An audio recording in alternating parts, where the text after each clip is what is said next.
One of the hardest hit places from last night's tornado was in a town called Winterset near Des Moines. The tornado ripped through hills, leaving behind leveled and blown apart houses. Roofs and walls were missing from several structures. Despite hours of cleaning, this is still what's left behind in one house, where windows were blown out and entire sections of the building was destroyed. The family all survived by hiding in a lower level. Water started coming in. I was like, ooh. Our kids were really upset and shaken, and Tony said, okay, you know, before we open up this door, we looked at ourselves and we were unhurt. And whatever when we look out there, whatever we find can be replaced, but we are still here. And so we opened up the door and found out that most of our house was gone. Today, dozens of neighbors, friends, family members, and first responders were out at those hills picking up debris. And just a few minutes up the road, a flower farm was flattened by the tornado.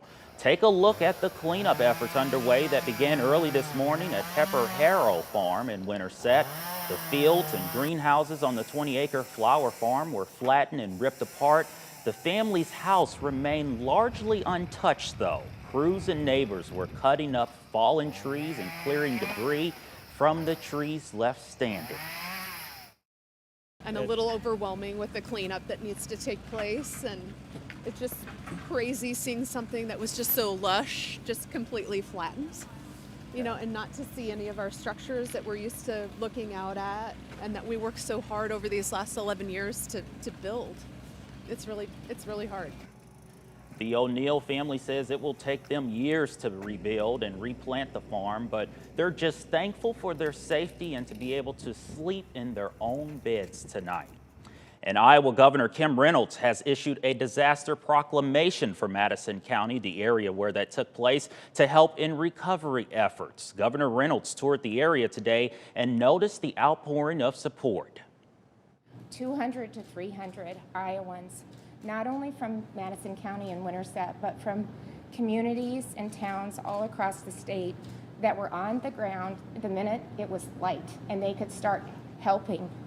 And it's just unbelievable. I tried to walk through and thank them for being there, and over the response was, we're Iowans, and that's what we do. We show up, we take care of our family, we take care of our neighbors, and we take care of our community. And officials released the names of the victims from Madison County, and they're without the Winterset area. The youngest was 2 years old, along with a 5-year-old child. 4 adults also died. And the American Red Cross already on the ground tonight in areas impacted by the storm. They have been distributing food, water, and other relief supplies to residents throughout Madison County.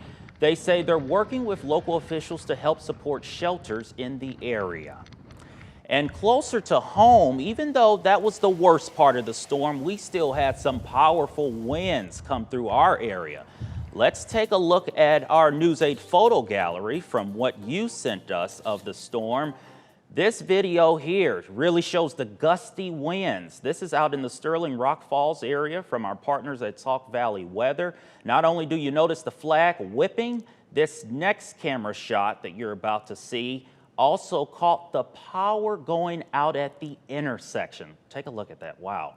Then also take a look at this next picture that you're about to see of a 70-mile-per-hour wind knocking down the fence, the back of that home, and then sending debris pierce through the wall of a home in Rock Falls. And if you want to show off your photos or videos from the storm, use the News 8 app and find the orange bar. You'll be asked to share a few details about your picture or video before you press submit. Then you can see your photo or video clip pop up on our shows. And for more of our coverage on this storm and how you can help the tornado victims, you can find all of that on our website. Just go to WQAD.com.